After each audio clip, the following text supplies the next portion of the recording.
I saw something nasty in the woodshed.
I've always found your choice of hobby, madam, quite unique.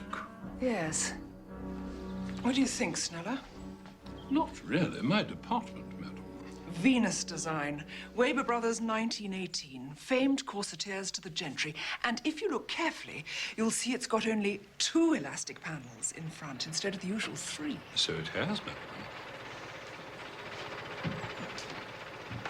It's Miss Post. Oh, poor thing. Go and let her in.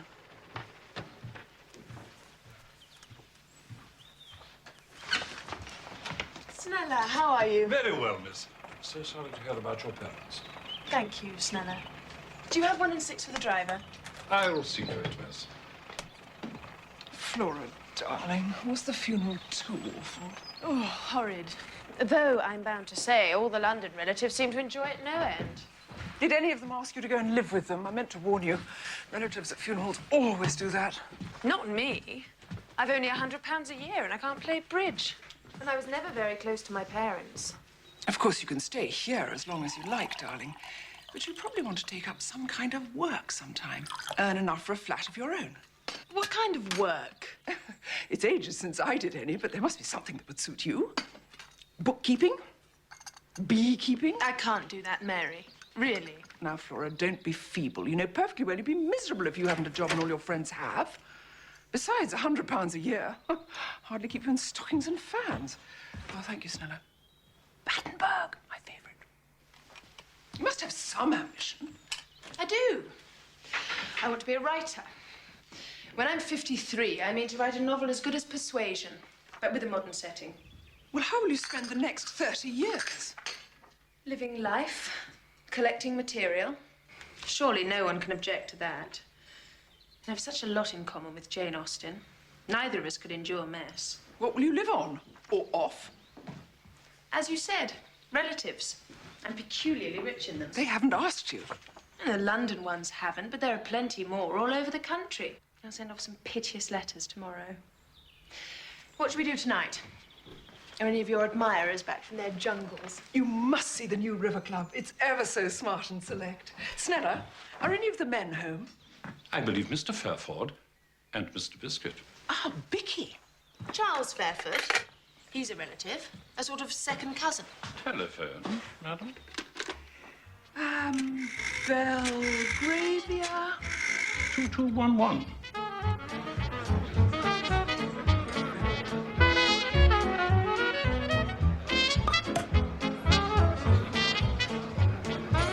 How is Kenya, Vicky? I've heard awful things about it.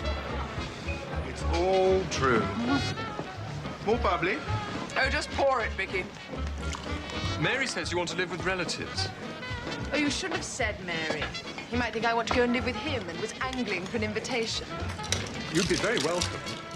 Mother would love it if you did. What do you do, Charles? embryo parson, actually. Oh, well, that probably makes it awkward. Anyway, you're not enough of a challenge. I like to organize things and tidy up. You seem tidy already. Besides, I want to learn about real life. What for? To put it in books.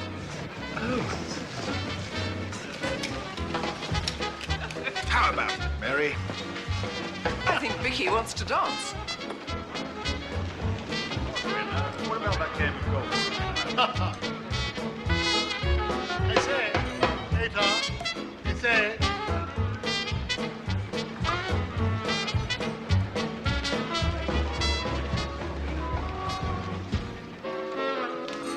You ever think of getting married? I believe in arranged marriages, don't you? Rather out of date. Not at all. I've always liked the phrase, a marriage has been arranged. When I feel like it, I'll arrange one. If you get bored, wherever you are, phone. I'll come and rescue you in my plane. Have you a plane, Charles? Felicia bat called Speedcock 2. Are you sure an embryo parson should have a plane? Everyone should have a plane. Oh, really, Charles?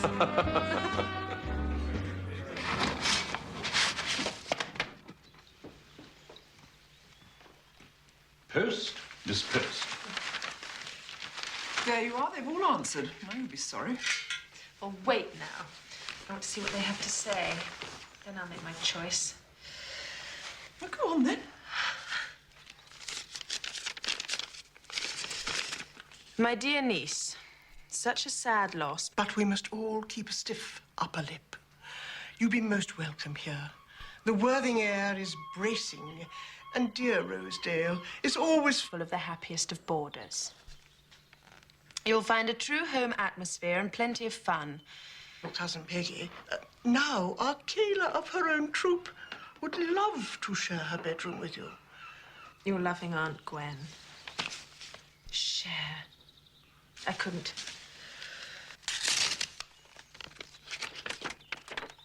I was shocked by your letter. So shocked my old trouble is back. I'm very willing to shelter your wee girlhood under my roof. But I fear you could find it dull, with no company save my poor chair-bound self, my man, Hoots, and my housekeeper, now totally deaf. Still, there is marvellous bird life to be found in the marshes that surround my ruin on all sides. I must end now, as my old trouble is returning. Your loving Uncle McNag. No, Flora. No. I've expected to hear from Robert.